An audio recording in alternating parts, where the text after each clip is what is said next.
এই ভিডিওটা দেখেন, তারপর আমি কিছু বলতেছি।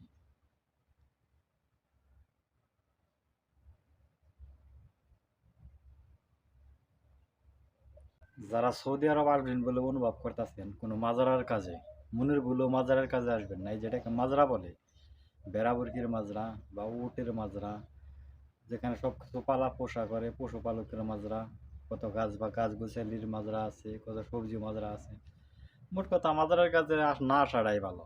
যদি কোনো কোম্পানির কাজ পান, ভালো ভালো স্যালারি থাকে তাহলে আসবেন। আর তা নয়তো কোনো কাজ জানা থাকলে, ড্রাইভিং জানা থাকলে তাহলে ওই জায়গায় আসবেন। আপনাদের জন্য, কাজের জন্য খুব ভালো হবে, শরীরের জন্য ভালো হবে। মাজারের কাজ ভালো না, কোনো একটা লোকসান হবে আপনার উপরে, এইরকম অত্যাচার করবে। তো এই জন্যই বলি, ভালো থাকতে দেশে আসুন খুব ভালো, বিদেশে আসবেন দেখে আসবেন। এই ইউটিউব চ্যানেলটা সাবস্ক্রাইব করে রাখবেন। এই ভিডিওটা দেখেন, তারপর আমি কিছু বলতেছি।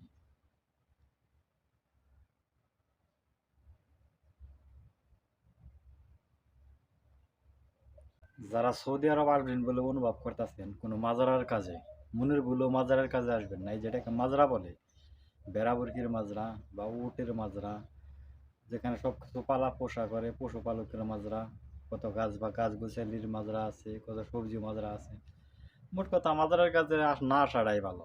যদি কোনো কোম্পানির কাজ পান, ভালো ভালো স্যালারি থাকে তাহলে আসবেন। আর তা নয়তো কোনো কাজ জানা থাকলে, ড্রাইভিং জানা থাকলে তাহলে ওই জায়গায় আসবেন। আপনাদের জন্য, কাজের জন্য খুব ভালো হবে, শরীরের জন্য ভালো হবে।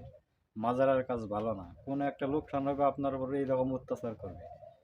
তো এই জন্যই বলি, ভালো থাকতে দেশে আসুন খুব ভালো, বিদেশে আসবেন দেখে আসবেন। এই ইউটিউব চ্যানেলটা সাবস্ক্রাইব করে রাখবেন।